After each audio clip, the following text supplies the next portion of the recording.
Hi, I'm Dylan. good. How's everything? Very good, thank you. Tell me all the things. What's happening? I feel like you have a lot of things popping off, and I want to hear about every single one of those things. There's a lot going on. Please, I'm all ears. I am currently on tour with the wonderful Gail, who My is favorite. one of the most talented people I've ever met. I Also agree. the sweetest person I've ever met. Mm-hmm. Playing with Mr. Ed Sheeran in Vegas this weekend, Shut up. which I actually wasn't meant to be on, which I think is quite funny. All right, well, let's go down that rabbit hole. How did that happen? So his Vegas show, unfortunately, they had a lot of issues with building the his staging, and it had to get moved. Mm-hmm. And I saw that it happened to be when we were driving through Vegas. Oh. So I sent him an email.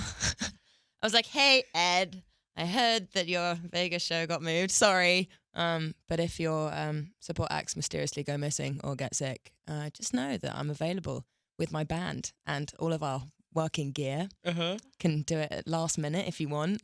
Like, it's no stress, no bother." Okay, so you sent that email, very bold of you, and I like it. I like that. He was just like, "Lol, okay." Did he write it? That's all he said? Yeah. Man of LOL, many okay. words. No, Ed Sheeran is a man of many words because we had him in here and he was just like, we had such a great conversation love with Ed. him. We love the Ginger Jesus. He's So,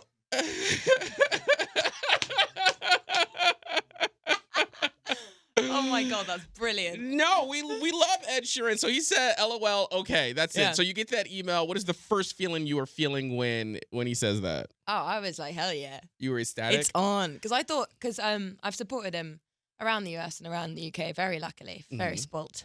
And I thought that might be the last time, or for a very long time, that I get to play a stadium. And me and my band were really bummed out about it. Mm-hmm. So to get to do it one last time, especially with the new song that's out. Right. I have this new song out called Rebel Child that is just my favorite thing I've ever released. It's so rock and roll, and playing it live, it's already so just like my favorite.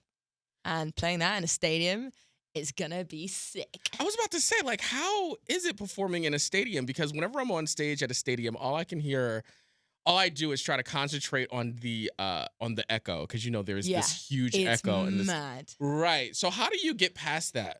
I just turn out really loud. Oh, you do, you do.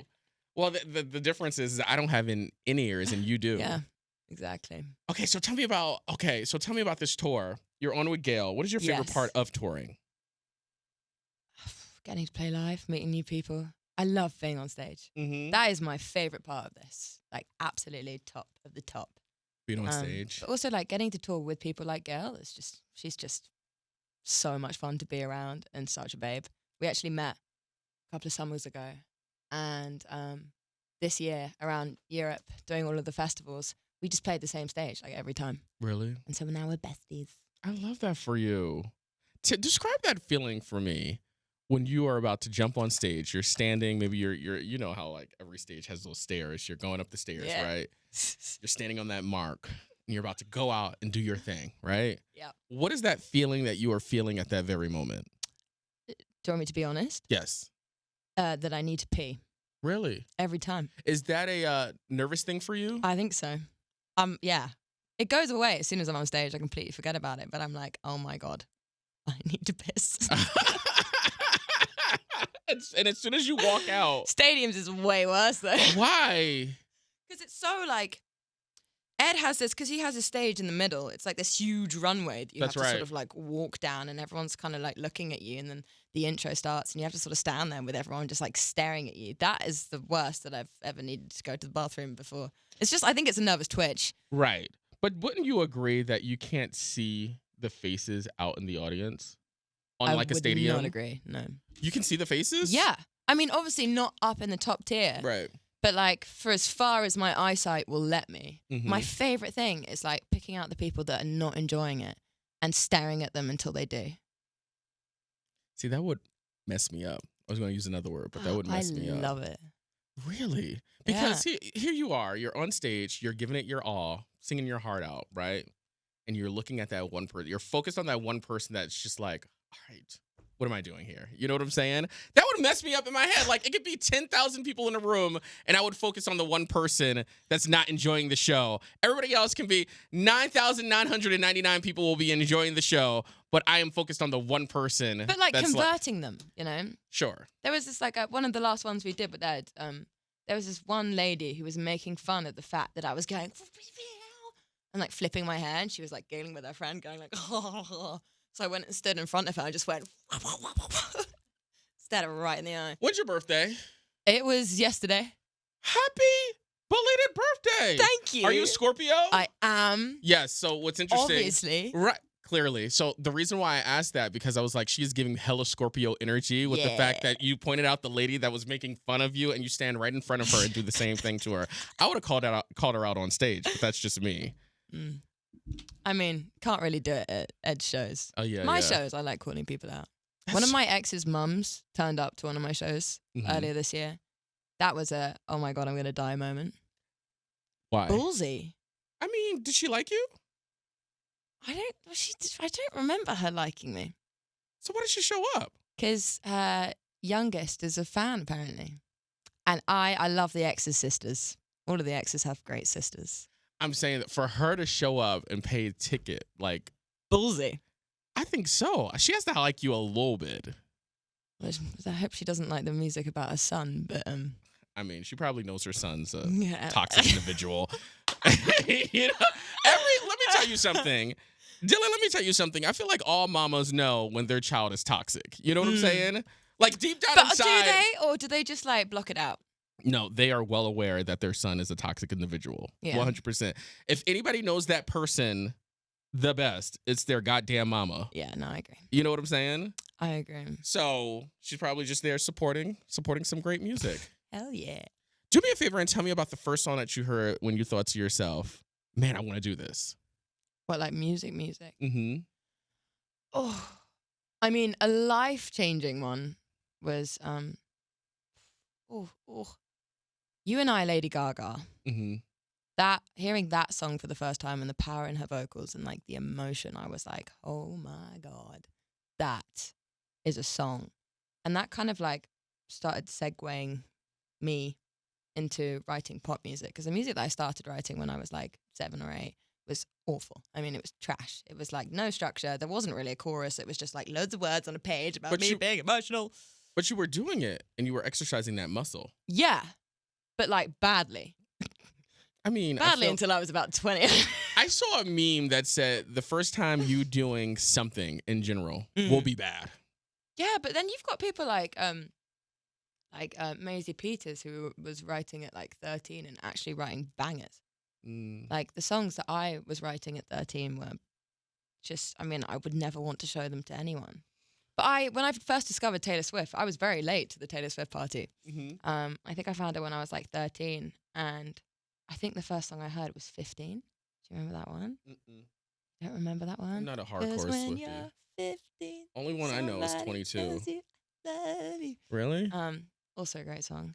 Yeah. But I was like, oh my God, you can tell stories through songs. And then obviously took a huge deep dive into her discography and was like, okay, that's how you write a song. That's how you tell a story. That's how you connect with people.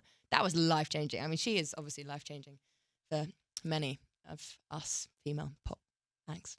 Would you say that she taught you how to storytell in a song? Oh, yeah, for sure. Like, I think she's the reason that I write the way that I write. Definitely. Because, I mean, as much as I'd love to think that I'm a rock star, Taylor is, I mean, she's done so much for women in the pop industry. As much as you are a rock star, do you have a little bit of pop princess inside of you? Oh, I'm a huge pop princess. I'd love to hear it's all that. a facade. I am very interested in hearing about Rebel Child. Tell me all about it. I love that song. I can tell. You glow up when you're asked about it. When you talked about the song being out on stage with Ed Sheeran, like it's you have this glow whenever Rebel Child comes up. It's like your baby. It is. So tell me all about how cute the baby is. I mean, she's not cute. She's hot. She's hard? She's hot. Oh yeah, I mean, she's hard too. I mean, yeah. I mean, Rebel Child's like the first song that I released it hasn't really necessarily been about anyone else. Mhm. Like, it's just about me. Like, it's my main character moment. The song actually started out being completely different. It was like a ballad that I wrote that was almost like asking my younger self why I am the way I am. And I was like, oh, that's so like mean. I want this to be like badass. So went back into the studio with the title and that came out. And I was like, yeah. And it's the perfect strutting speed on purpose. Mm. Mm. You know what's interesting? Doesn't that feeling feel great when you realize you've captured the magic in the bottle? Yeah. What a song. Oh, I love it. It's my baby.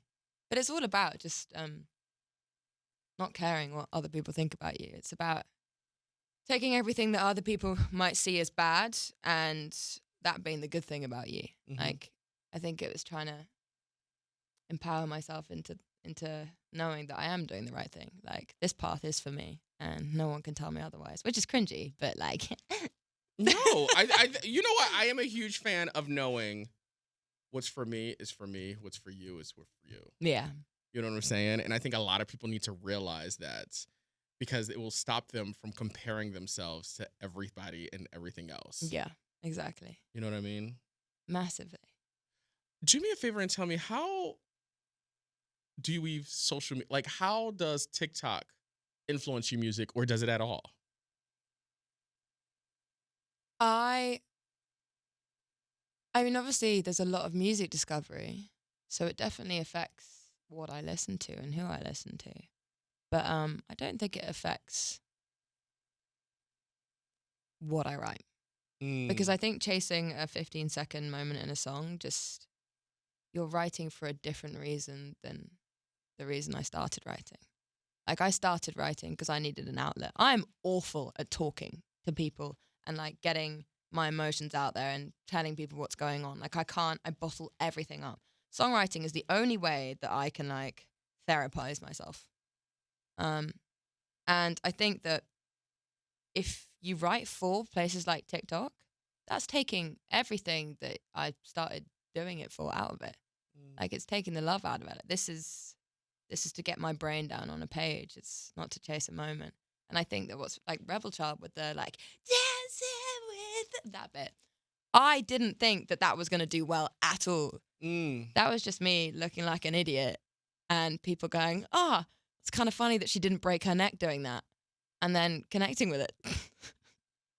It's interesting that you say when people are writing songs for TikTok, because I think they are writing for one specific reason, to go viral and to get heard. But when you were saying that you are essentially, it's your therapy. Yeah. Because you basically do bottle everything up. Why do you feel like that's the case? Do you feel like people are going to judge? I don't know. I mean, childhood trauma. No. Let's trauma bond a little bit.